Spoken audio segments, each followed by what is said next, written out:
அவருக்காக அவருடைய கிருபைக்காக நாம் என்ன பண்றோம்? காத்து கொண்டு இருக்கிறோம். வேற ஒரு மனுஷனுடைய தயவுக்காக அல்ல, இந்த உலக பிரகாரமாக வருகிற ஆசீர்வாதங்களுக்காக அல்ல. எது வந்தாலும் ஆண்டவருக்குள்ள வந்து இப்படி நமக்கு வரணும். அல்லேலூயா சொல்லுங்க. இப்படி டைரக்டா வருகிற ஆசீர்வாதங்கள் எல்லாம் அது தங்காது. கர்த்தருடைய ஆசீர்வாதமே ஐஸ்வர்யம் தரும். அதனோட அவர் வேதனைகளை என்ன பண்ண மாட்டாரு? கூட்ட மாட்டாரு. கிழக்கிலும் மேற்கிலும் அநாந்திர திசையிலிருந்து எனக்கு ஒத்தாசை வராது. வந்தாலும் அந்த ஒத்தாசை நிற்காது. வானமும் பூமியும் உண்டாக்கிற கர்த்தரிடமிருந்து எனக்கு என்ன பண்ணும்?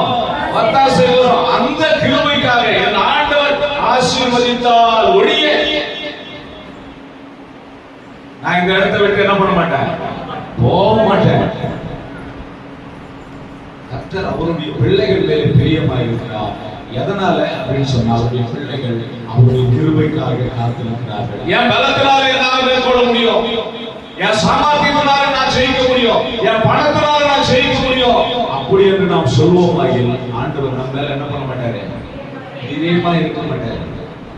மேல இருக்கிற வசனம் சொல்லுது பாருங்க. இப்ப படிச்ச வசனம் பத்தி மேல இருக்கிற வசனம், அவர் குதிரையின் பலத்தால் பிரியமாய் இருக்க மாட்டார். என்ன அர்த்தம்?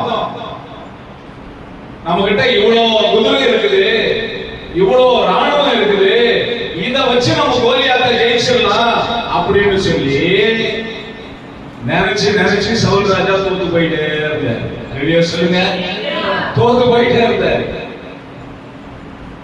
இன்னொரு வசனம் சொல்லுது, குதிரைகள் யுத்தத்துக்கு ஆயத்தமாக்கப்படும். நீ என்னதான் ரெடியா இருக்க, உன்னோட கூட ஆண்டவர் இல்லைன்னா அந்த ஜெயத்தை என்ன பண்ண முடியாது. ஜெயமோ யாரால் வரும்? கர்த்தரால் மட்டும்தாங்க வரும்.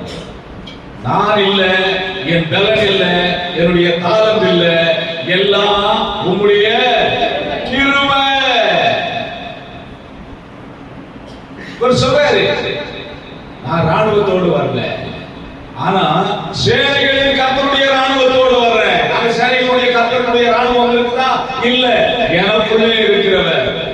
1 யோவான் 4ஆம் அதிகாரம் 4வது வசனம், எனக்குள்ளே இருக்கிறவர் இந்த உலகத்தில் இருக்கிறவரை விட, ஐயா சொல்லுங்க, அவர் பிகஸ்ட் லார்ட்,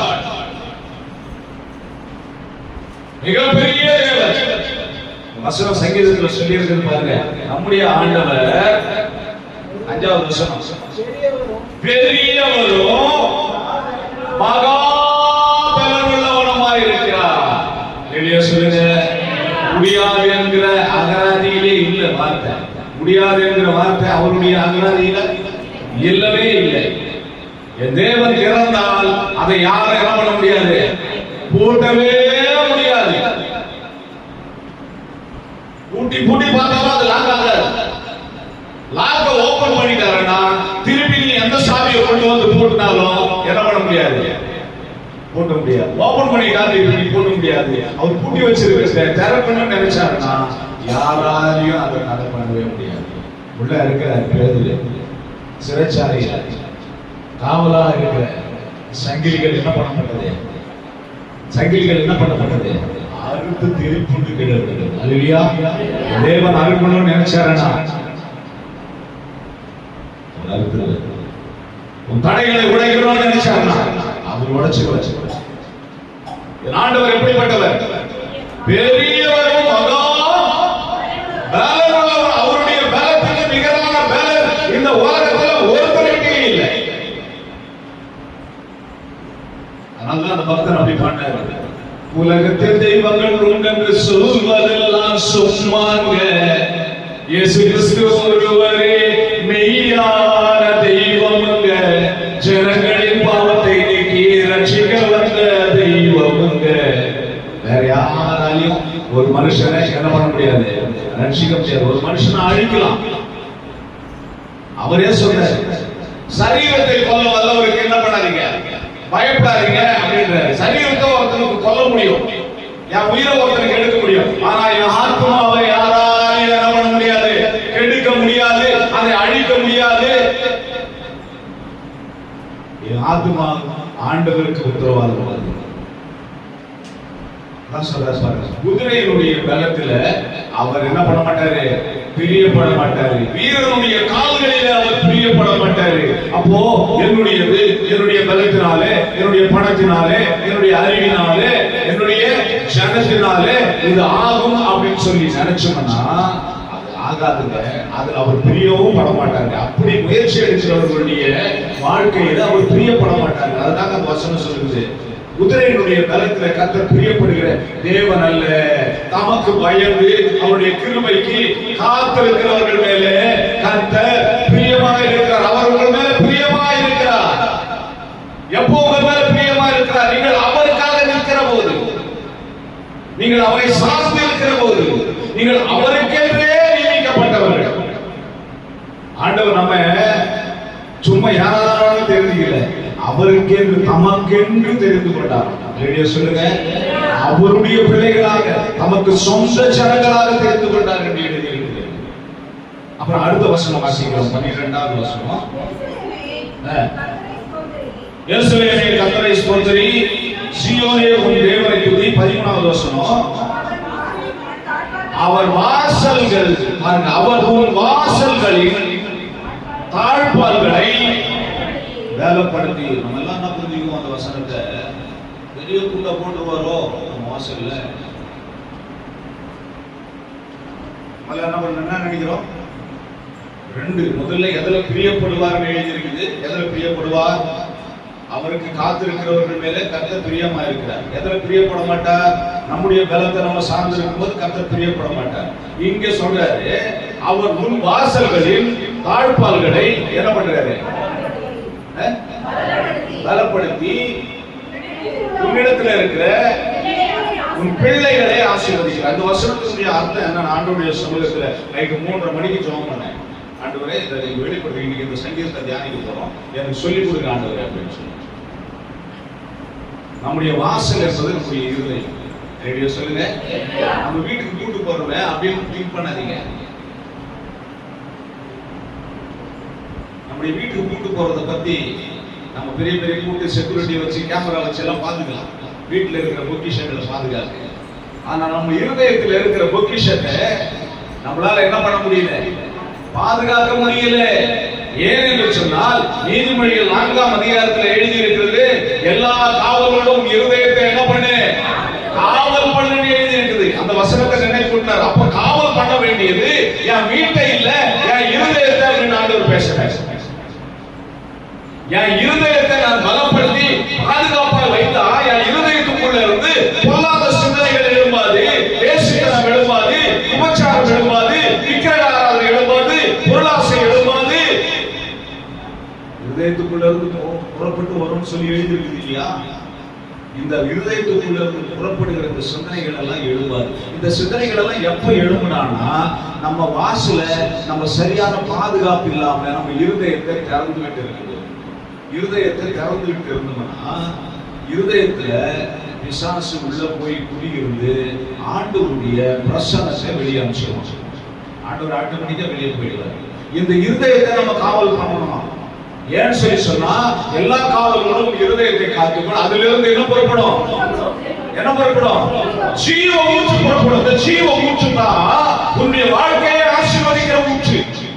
இந்த ஜீவ ஊற்று தான் உன் பரிசுத்த பாதைகளை நடத்துகிற ஊற்று. இந்த ஜீவ ஊற்று தான் உன்னை பரலோகத்துக்கு வழி நடத்துகிற ஊற்று. இந்த ஊற்று ஜீவ ஊற்று இல்லைன்னா அதுல இருந்து சாக்கடை தான் புறப்படும். தூர்வாரப்படாத கிணத்துல ஊற்று சுரக்காது, இருக்கிற தண்ணியும் கெட்டு போயிடும். அதனாலதான் தூர்வாரம். கிணத்துக்கு எதுக்கு தூர்வாராங்க? புதிய தண்ணி, நல்ல நீரோட்டம், மீண்டும் மீண்டும். எதுக்கு? எரிகிற விளக்க மீண்டும் தூண்டி விடுகிறாங்க, இன்னும் பிரகாசமாய் அந்த விளக்கு எரிபடியாக.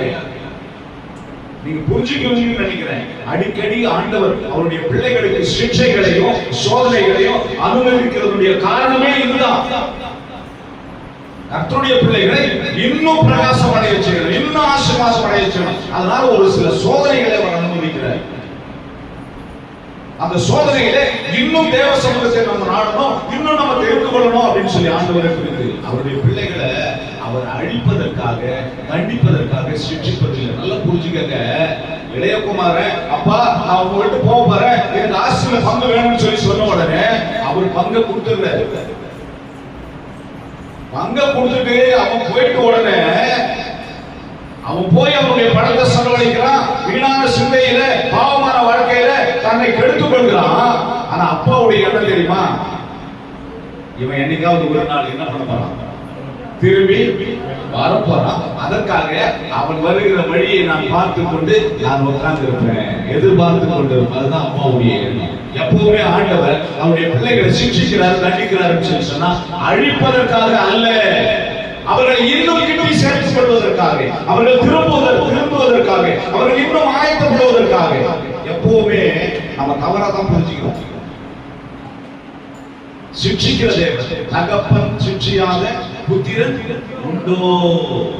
நீங்க சிக்ஷையை சகித்துக் கொள்கிற பிள்ளைகளா இருப்பீர்களானால் இன்னும் ஆசீர்வதிக்கப்படுவீர்கள். அடுத்த கட்டத்துக்கு முயற்சி, அடுத்த கட்டத்துக்கு முன்னேற அது வழிவாசல்களை திறக்கும். இங்கே வாசல்களை அவர் தாழ்பால்களை அவர் உறுதிப்படுத்துகிற நோக்கம் என்னடா அப்படின்னு சொல்லி சொன்னா, நீ பரிசுத்தமா வாழ்ந்தா அந்த வசனம் என்ன சொல்லுது? உன் பிள்ளைகளுக்கு அந்த ஆசீர்வாதம் வரும். நீயே உறுதி இல்லாத ஒரு வாழ்க்கை வாழ்ந்துட்டு இருக்கிற, நீயே நிச்சயம் இல்லாத ஒரு வாழ்க்கை வாழ்ந்துட்டு இருக்கிற, நீயே ஆண்டவருக்கு பிரியம் இல்லாத ஒரு வாழ்க்கை வாழ்ந்துட்டு இருக்கிற, உன் மனசுல சகல தீமையும் உள்ள நுழைந்து அந்த கிரியைகளில அது வெளியே போகுது, சகல துன்மார்க்கமும் உன் மனசுக்குள்ள இருக்குது அப்படின்னு வச்சுக்குவோம். அப்படி இருந்தா நம்முடைய பிள்ளைகள் எப்படி ஆசீர்வாதமாக இருக்க முடியும்? ஒரு யோசனை பண்ணி பாருங்க. ஆண்டவருக்கு பிரியம் இல்லாதவன் அவருடைய பிள்ளைகளை ஆண்டவருக்கு பிரியமாய் நடக்க முடியாது. அதனால்தான் சொன்னாரு, உன் வாசலை, உன் தாழ்பாலை நீ பத்திரப்படுத்துவாயானால், நீ பாதுகாப்பாயானால் உன் பிள்ளைகளை நீ என்ன பண்ண முடியும்? ஆசீர்வாதத்தில் நடத்த முடியும். ஒரு பெரிய ரகசியமான வார்த்தை. நம்ம தப்பா புரிஞ்சுக்கிறோம். நம்ம உலக பிரகாரமான ஆசீர்வாதம் சொல்ல, உலக பிரகாரமான ஆசீர்வாதம் அதுக்கப்புறம் 2வது வசனத்தை வாசிக்க தெரியும். 2வது வசனத்தை வாசிக்க அந்த சங்கீதத்துல எருசலேம் என்ன பண்றாரு? கட்டுகிறார். துரத்துண்ட இஸ்ரவேலர் என்ன பண்றாரு? நல்லா புரிஞ்சுக்கங்க. யார் துரத்துந்து யாரு? கூட்டி சேர்க்கிறது ஆண்டவர் எழுதி இருக்குது. அப்ப யாரோ ஒருத்தர் துரத்தி இருக்கணும்ல, துரத்துந்து யாரு? என்னங்க புரிய மாட்டேங்குது? 3ஆம் அதிகாரம் ஆதியாகமம் கடைசி வசனத்துல என்ன சொல்லி இருக்குது? அவர்களை ஏதேன் தோட்டத்திலிருந்து சொல்லுங்க, துரத்துந்து யாரு? ஏன் துரத்தினாரு? துரத்துனுடைய காரணம் என்ன? ஏதோ ஒரு காரணத்துக்கு துரத்தே போறாரு இல்லையா? வீட்டுல ஆசீர்வாதமா இருக்க வேண்டிய வீட்டை விட்டு வெளியே போறான்னு எப்போ சொல்றாங்க? வீட்டை விட்டு வெளியே போறான்னு சொல்றாங்கன்னா கற்றவங்களுக்கு கீழ்ப்படியில, சொல்ற பேச்சு கேட்கல, அடங்கல, பிரியமில்லாத காரியத்தை செய்யறாங்க. இனிமேல் வீட்டுக்கே வர தேவையில்ல, இந்தா உன் பெட்ஷீட், உன் பாய், படுக எடுத்துக்கிட்டே நடந்து. ஒரு சிலர் அப்பா அம்மா தெரிஞ்சு போறாங்க, ஒரு சிலர் அப்பா அம்மா கருத்துலனாவே தானவே போறாங்க. யார் ஞாபகமும் வருது? சரி, இருக்கட்டும். துரத்துள்ள இஸ்ரவேலர் என்ன பண்றாரு? ஆண்டவரே கூட்டி சேர்க்கிற தேவன். துரத்துனவங்களை துரத்துன மாதிரியே விட்டுற தேவன் அல்ல. ஆதாம் ஏவாள் தவறு செஞ்சாங்க, வெளியே போங்க. ஏன்னா தவறோடு கூட நீங்க ஆசீர்வாதம் பண்ணக்கூடாது. தப்பு பண்ணிக்கிட்டே ஆண்டவருடைய ஆசீர்வாதத்தை எதிர்பார்க்க கூடாது. அதான் தேவ திட்டம். இவங்க தொடர்ந்து தப்பு பண்ணிக்கிட்டே இருப்பாங்களாம், தொடர்ந்து பாவம் செஞ்சுக்கிட்டே இருப்பாங்களாம், தொடர்ந்து சரகடிச்சுட்டே இருப்பாங்களாம், தொடர்ந்து விக்கிரக ஆராதனை பண்ணிக்கிட்டே இருப்பாங்களாம். ஆனா ஏசப்பா கிட்ட மட்டும் ஞாயிற்றுக்கிழமை சர்ச்சுக்கு வந்து முட்டி போட்டு ஜெபம் பண்ணுவாங்களாம். ஏசப்பா அவங்களை ஆசீர்வதிக்கணுமா? அது அவருக்கு பிரியம் இல்லை. அதனாலதான் என்ன பண்றாரு? ஆசீர்வதிக்கப்பட்ட இந்த இடத்துல இருக்கிறதுக்கு நீங்க தகுதியை இழந்துட்டீங்க. அதனால நீங்க என்ன பண்ணுங்க? தோட்டத்தை விட்டு வெளியே போங்க அப்படின்னு சொல்றாரு. துரத்துனது சரி போயிட்டாங்க, ஒழிஞ்சாங்க அப்படின்னு நினைச்சு அவங்களை அப்படியே மறந்துட்டாரா, விட்டுட்டாரா? அவங்க யோசனை பண்ணி பாருங்க. திருப்பியும் அவங்க ஆராதனையில் இப்போ கலந்து கொள்ள, அவங்க பலியில அவர் பங்கெடுக்க விரும்புகிற தேவனாக இருக்கிறார். ஆபேலுடைய பலியையும் அவன் காணிக்கையையும் கர்த்தர் அங்கீகரித்தார். காரணம் என்ன? அவர் ஆராதனையில போய் உட்கார்றாரு. நீங்க எப்படி ஆராதனை பண்றீங்க பாக்குறீங்க? நீங்க உங்க மாம்சத்துக்கு ஆராதனை பண்றீங்களா? உங்க குடும்பத்துக்கு ஆராதனை பண்றீங்களா? நீங்க உலகத்துக்கு ஆராதனை பண்றீங்களா? உங்க பணத்துக்கு ஆராதனை பண்றீங்களா? எனக்கு ஆராதனை பண்றீங்களான்னு பார்க்கிறதுக்கு உங்க ஆராதனையிலே கர்த்தர் வந்து கலந்து கொள்றார். அதனாலதான் காயினுடைய ஆராதனையை ஆண்டவர் நிராகரித்தார். ஒவ்வொருடைய மனசுல என்னென்ன தவறான எண்ணங்கள் இருக்கிறது, தவறான எண்ணங்களோடு கூடிய ஆராதனையில கர்த்தர் பிரியமா இருக்க மாட்டார். அங்கீகரிக்கப்படுகிற ஆராதனை, ஆண்டவரை மகிமைப்படுத்துகிற ஆராதனை. அவர் துரத்தினாலும் திரும்பவும் கூட்டி சேர்க்கிற தேவன். அல்லேலூயா சொல்லுங்க. அவர் கோபமா இருக்க, என்றைக்கும் கோபமா இருக்க மாட்டார். ஆண்டவர் என்றைக்கும் கோபமா இருக்க மாட்டார். ஆண்டவர் நம்மை சேர்த்துக் கொள்கிற தேவன், நம்மை அரவணைத்துக் கொள்கிற தேவன். எப்படி இளையகுமாரன் மீண்டும் திரும்பணும், தகப்பனிடத்துக்கு போன நினைவோடு அவன் புறப்பட்டானோ, புறப்படுவதற்கு முன்பதாகவே அவனை எதிர்கொள்ள, அவனை சந்திக்க, அவனை வரவேற்க தகப்பனாயத்தமாய் இருந்தது போல துரத்துள்ள இஸ்ரவேலரை, தேவ சமூகத்திலிருந்து விலகினவர்களை, பரிசுத்தம் இல்லாமல் விழுந்து போனவர்களை, பாவத்திலே தொடர்ந்து வாழ்ந்து கொண்டிருக்கிறவர்களை என்றாவது ஒரு நாள் திரும்பும் போது அவர்களை சேர்த்துக் கொள்ள கர்த்தர் ஆயத்தமா இருக்கிறார். அதனாலதான் பிரிஞ்சு போன குடும்பங்களை கர்த்தர் கட்டி எழுப்புகிறார். எழுதி இருக்கிறது. கர்த்தர் என்ன பண்றாரு? அந்த வசனத்துல, 2ஆம் வசனத்துல, 2வது வசனத்துல எருசலேம் என்ன பண்றாரு? எருசலேம் என்ன பண்றாரு? நீங்க எல்லாம் எருசலேம் வாசிங்க. நீங்க உடைந்து போக கூடாது. உங்கள் குடும்பங்கள் நிலைப்படுத்தி போக கூடாது. நீங்க தேவ சமூகத்தை விட்டு விலகக்கூடாது. குடும்பங்களிலேயும் சரி, தனிப்பட்ட உங்களுடைய வாழ்க்கையிலேயும் சரி, தேவனுக்கும் உங்களுக்கும் இருக்கிற உறவிலேயும் சரி, நீங்கள் என்ன பண்ணக்கூடாது? உடைந்து போகிறவர்களாக இருக்கக்கூடாது. கட்டி எழுப்பப்படுகிற புத்தியுள்ள ஸ்திரீ தன் வீட்டை கட்டுகிறாள். வீட்டை கட்டுறானாக்கா அந்த அம்மா கல்யாணம் ஆனதுல இருந்து அந்த அம்மா வாழ்க்கப்பட்ட நாள் முழுசும் வீட்டை கட்டினே இருக்கிறாங்கன்னு அர்த்தமா? இல்ல. செங்கல் வச்சு வீடு கட்டுறாங்க அப்படின்னு அர்த்தமா? இல்ல. வீடு உறவுகள் முறியாதபடிக்கு, பரிசுத்தம் முறியாதபடிக்கு, வீட்டில இருக்கிறதான சமாதானம் குறைந்து போகாதபடிக்கு ஒவ்வொரு நாளும் தன் வீட்டை கட்டுக்கோப்பாக கொண்டு போகிறாள். கணவன் மனைவிக்குள்ளே ஏதாவது மனஸ்தாபம் இருந்தா அதை சரி பண்ணி, பிள்ளைகள் பெற்றோர்களுக்குள்ளே சமாதானம் பிரச்சனை இருந்தா அதை சரி பண்ணி, புத்தியுள்ள ஸ்திரீ தன் வீட்டை கட்டி எழுப்புகிறாள். எல்லாரும் நினைச்சுக்கிறாங்க புத்தியுள்ள ஸ்திரீ வீட்டை கட்டுகிறாள், வீட்டை கட்டுகிறாள். ஓஹோ, நிறைய பேர் சொல்லுவாங்க, எங்க மனைவி வந்துட்டு போயிட்டாங்க, நான் கடவுள் போன ரொம்ப சந்தோஷம். இப்ப எங்க மனைவி சண்டை போட்டு போயிட்டாங்க. கடவுள் போட்ட மனைவி என்ன பண்ணிட்டாங்க? இப்போ கடகால் போட்ட மனைவி இப்ப எங்க இல்ல, சண்டை போட்டு போயிட்டாங்க. அப்ப அவங்க கட்ட வீடு எது? கையால செய்யப்பட்ட வீடு. சொல்லுங்க. ஆமா பாருங்க, ஆண்டவர் நம் குடும்பங்களை கட்டி எழுப்புகிற தேவனாய் இருக்கிறார். அடுத்து வாசிக்கிற பாருங்க,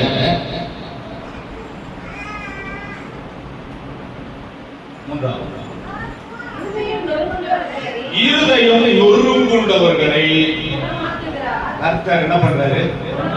யாரை குணமாக்குறாரு? கை கால் உடைஞ்சு போனவங்களை கர்த்தர் குணமாக்குறார். ஆமா, குணமாக்குறார். ஆனால் இங்கு சொல்லப்பட்ட வார்த்தை திரும்ப திரும்ப நான் சொல்றேன், மாம்சத்துக்குரிய காரியத்தையே நம்ம சிந்தித்துக் கொண்டிருக்கிறோம். உடம்பு வியாதி, சாப்பாடு, வீடு, வாசல், இதையே சிந்தித்துக் கொண்டிருக்கிறோம். அந்த வசனத்துல எதை குறித்து எழுதியிருக்கிறது? இருதயம். ஏற்கனவே சொன்னேன், வீட்டு தாழ்பாலை பலப்படுத்துகிறது, இருதயத்தை பலப்படுத்தணும்.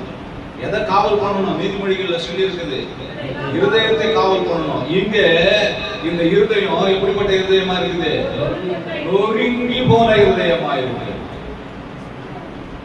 பலவிதமான பிரச்சனைகளிலே, பலவிதமான போராட்டங்களிலே, குடும்ப சூழ்நிலைகளிலே நிலை குறைந்து போன இருதயம். இந்த இருதயத்தை கர்த்தர் பார்க்கிறார். குடும்ப பிரச்சனைகளிலே, ஒரு சரீர பலவீனங்களிலே, ஒரு பொருளாதார நெருக்கடிகளிலே நீங்கள் அவமானப்படும் போது, உங்களுக்கு தலைகுறி ஏற்படும் போது, உங்கள் இருதயம் குழம்பி உடைந்து போகிறது அல்லவா? அந்த சூழ்நிலையை கர்த்தர் என்ன பண்றாரு? பார்க்கிறார், அதை குணமாக்குகிறார். எதை குணமாக்குகிறாரு? இருதயத்தை குணமாக்குகிறாரு. சரீர குணத்தை அப்புறம் பார்த்துக்கலாம், விடுங்க. குணப்படாத இருதயத்தை ஆண்டவர் பிரியப்படவே மாட்டார். குணப்படணும், இருதயம் குணப்படணும். உங்களுடைய ஆத்மா குணப்படணும். உங்கள் சரீரம் எவ்வளவு வெளிந்து போனாலும் அதை குறித்தே நீங்க சிந்தித்துக் கொண்டிருக்கிறீங்க. உங்கள் அதையும் கவனிங்க, முக்கியமா அதை கவனிங்க. குணப்படாத இருதயமாய் நீங்கள் இருப்பீர்கள். ஆனால் இன்றைக்கு கர்த்தருடைய வார்த்தை சொல்கிறது, உங்கள் இருதயத்தை அவர் குணமாக்குகிறார், உங்கள் இருதயத்தில் காயங்களை அவர் கட்டுகிறார். யாருடைய சொல்லாலே உங்களுடைய இருதயம் காயப்பட்டிருக்கிறது? யாருடைய தகாத வார்த்தைகளாலே உங்களுடைய இருதயம் காயப்பட்டிருக்கிறது? உங்களுக்கு மரணம் உண்டாயிருக்கிறது? எந்த பிரச்சனையினாலே நீங்கள் பாதிக்கப்பட்டிருக்கிறீங்க? சரீரம் நல்லா தாயா இருக்குது, மனசெல்லாம் உடைஞ்சு போயிருக்குது. வர்றாங்க ஆண்டவருடைய சமூகத்துல முட்டி போடுறாங்க. எப்ப முட்டி போட்டாங்கன்னு தெரியல, எப்ப எடுத்துக்கிறாங்கன்னு தெரியல.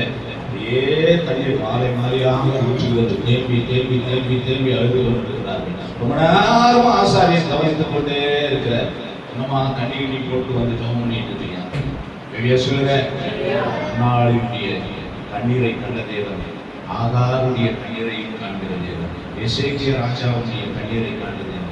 வெளியே சொல்லுங்க, தாவீதுடைய கண்ணீரை கண்ட தேவன் துருக்கியில உங்களுடைய கண்ணீரையும் கணக்கில வைத்திருக்கிறாங்க. யாரெல்லாம் இருதயம் நொறுங்கி நொறுங்கி நொறுங்கி தேவ சமூகத்தில் அழுகிறீர்களோ, உங்களுடைய காயங்களை அவர் கட்டி எழுப்புகிற தேவனாய் இருக்கிறார். காயங்களுக்கு அவர் மருந்துட்டு உங்களை குணமாக்குகிற தேவனாய் இருக்கிறார். நொறுங்குணங்க இருதயம் நெருக்கப்படுகிற காலங்களில் அவரே நமக்கு தஞ்சமானவர். எடுத்து வாசிக்கிறோம் பாருங்க, யோபு 5ஆம் அதிகாரம் 18வது வசனம். யோபு 5:18.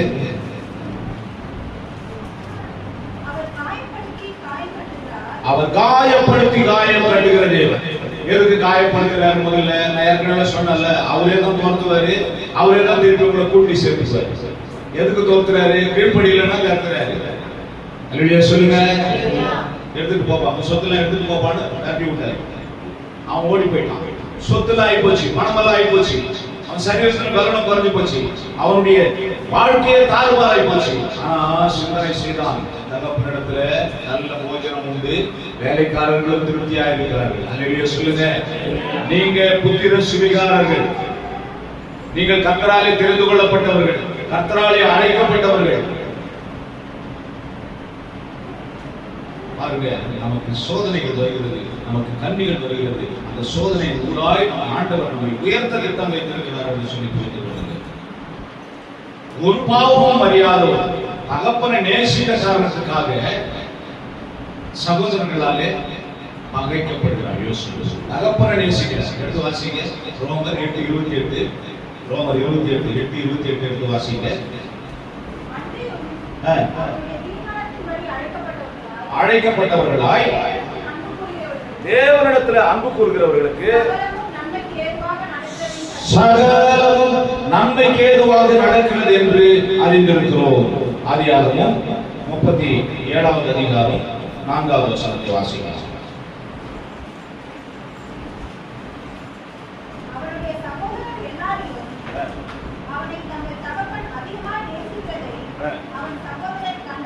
பாருங்க, இவன் எதுவும் தப்பு செஞ்ச மாதிரி தெரியல, யோசேப்பு எதுவும் தப்பு செஞ்ச மாதிரி தெரியல. அவருடைய சகோதரர்கள் எல்லாரையும் அவங்க தகப்பன் யோசேப்பின் மேலே பாசமாய் இருக்கிறதை அவர்கள் சகோதரர்கள் கண்டபோது அவனை பட்சமாய் பேசாமல் பகைத்தார்கள். நீங்க ஆண்டவரோடு வைத்திருக்கிற உங்களுடைய தொடர்பை சுற்றி இருக்கிறவர்கள் பார்த்து பொறாமைப்படுவார்கள். உங்க குடும்பத்தில் இருக்கிறவங்களே பொறாமைப்படுவாங்க. நீங்க ஆண்டவரோடு ரொம்ப ஐக்கியமா இருந்தா, வேதவசனம் அப்படிதான் சொல்லுது, ஒருவனுக்கு சத்ரு வேற யாரும் இல்லை, எங்கிருந்து வரமாட்டாங்க, அவன் வீட்டாரே. இப்ப யோசேப்புக்கு சத்ரு யார்? யோசேப்புக்கு சத்ரு யாரு சொல்லுங்க? வெளியில சிந்துவா பிறப்பீங்களா? இல்ல, கூட பிறந்த அண்ணன் தம்பிகளே, அவருடைய சகோதரர்களே, பங்காளிகளா, அவருடைய சகோதரர்களே. எதனால பகைச்சாங்க? காரணம் என்ன? ஒண்ணுமே இல்லை. அவங்க அப்பா ரொம்ப பாசம் காட்டுறாரு குழந்தை மேல. அவங்க அப்பா பாசமா இருக்கிறது இவங்களுக்கு என்ன பண்ணல, பொறுக்கல. இவன் அவங்க அப்பா பாசம் காட்டுறதுக்கு என்ன காரணம்னா, இவங்க சகோதரர்கள் செய்கிற தவறுகளை எல்லாம் போயிட்டு என்ன பண்ணுவான், அப்பா கிட்ட சொல்லுவான். அப்படியானால் இவன் எந்த தவறையும் செய்திருக்க முடியாது. இவன் தவறு செய்கிறவனா இருந்தா அவங்களோட டீம் சேர்ந்து அவங்களோட தவறு செய்து பெற்றோருக்கு தெரியாம எல்லாருமே பாவிகளா இருக்கிறாங்க. நல்லா புரிஞ்சுக்காங்க. நீதிமொழிகள் 1ஆம் அதிகாரத்தில் சொல்லுது, வா நம்ம எல்லாருக்கும் ஒரே பை இருக்கும், நாம் எல்லாரும் கூட்டாளியா இருப்போம், வர்ற பொருளை என்ன பண்ணுவோம், கொள்ளை பொருளை என்ன பண்ணுவோம், எல்லாரும் பங்கிட்டுக்குவோம்னு எழுதியிருக்கு இல்லையா? வாசிங்க நீதிமொழிகள் 1ஆம் அதிகாரம். எவ்வளவு பங்காளியா இது, நம்ம எல்லாருக்கும் ஒரே பை இருக்கும். யோசனை பண்ணி பாருங்க. அதுக்கு இவன் ஒத்துக்கல, யோசனை என்ன பண்ணல, ஒத்துக்கல. இதுதான் காரணம். ஒத்துக்காம என்ன பண்றான், அப்பா நம்ம சகோதரர்கள் எல்லாம், நம்ம அண்ணன் தம்பிகள் எல்லாம் தவறு பண்றாங்க, பாருங்க அவங்க செய்கிற தவறுகளை போய் அப்பா கிட்ட சொல்றான். சொல்றதுனால அப்பா புரிஞ்சுக்கிறார், இவனுக்கு தப்பு செய்யற எண்ணம் இல்லை, அதை தாங்கிக் கொள்ளும் மனப்பக்குவம் இல்லை. யாராவது தப்பு செஞ்சா இவனுக்கு என்ன பண்ண முடியல, பொறுத்துக்க முடியல, அதை கம்ப்ளைண்ட் பண்ணலாம். அதனால அப்பா அதிகமா நேசிக்கிறாரு. இந்த அதிகமான நேசம் சகோதரர்கள் இவனை பகைக்கும்படியாக ஆயிடுச்சு. பாருங்க இன்னொரு இடத்துல கூட பாருங்க, ஆதியாகமம் 27ஆம் அதிகாரம் 41வது வசனம் வாசிங்க.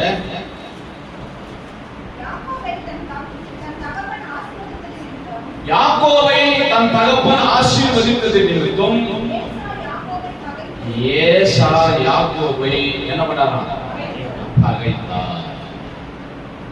இப்போ ஒருத்தன் ஆசீர்வாதமா இருக்கிறது ஒருத்தனுக்கு என்ன பண்ணல, பிடிக்கவில்லை. இதுதான் காரணம். ஆண்டவர் அந்த வசனத்துல சொல்றாரு, இந்த ரோமர் 8:28ல, அவருடைய தீர்மானத்தின்படி நீங்கள் இப்ப துன்பப்பட்டு கொண்டிருந்தால்,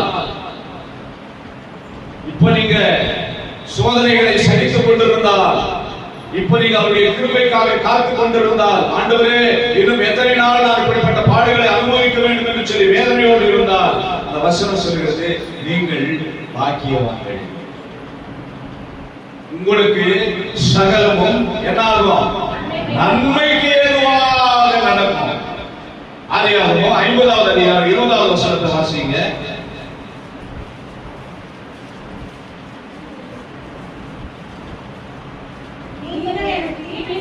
நீங்கள் எனக்கு தீமை செய்தீர்கள், தேவனோ இப்பொழுது நடக்கிறபடியே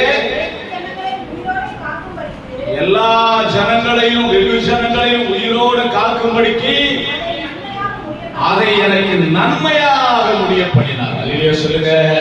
அன்னைக்கு திமில உழுது அவனுக்கு கஷ்டமா இருந்தது, அன்னைக்கு போர்த்திபாருடைய மனைவி அவமானப்படுத்துவது அவனுக்கு கஷ்டமா இருந்தது, அவன் சிறைச்சாலையிலே தண்டனைகளை அனுபவித்தது அவனுக்கு கஷ்டமா இருந்தது.